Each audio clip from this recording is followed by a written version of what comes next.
Mä oon vaan tämmönen läpimätä murhaaja. Halvemmaksi tulisi heittää Juoppoja ja narkkareita ja homoja sillalta alas. Mitä hitaammin tippuu, sen parempaa tulee. Mulla on siitä vähän huonoja kokemuksia. Suoni kohjut persuksiin. Ei mulla ei oo kivääriäkään. Siitä on myynti-ilmoitus netissä. Se oli kauhean kalliskin. 30 €. Ei muuta kuin kauppakirjan teko. Pidetään tää homma kuitenkin meidän kahden välisenä salaisuutena, Jouko.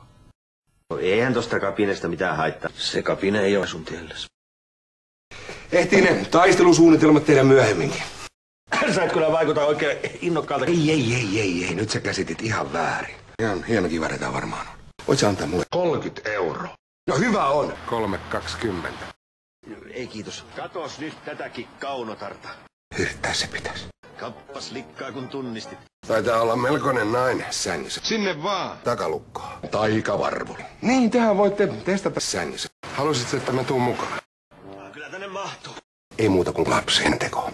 Tuus tyttö kyytiin.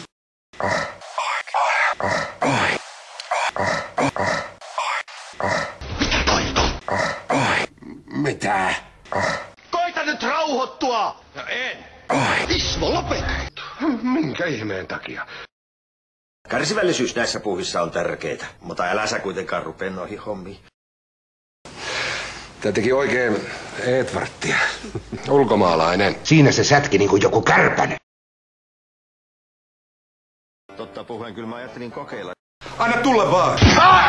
Ai helveti! Onneksi ei sattunut tämän pahemmin.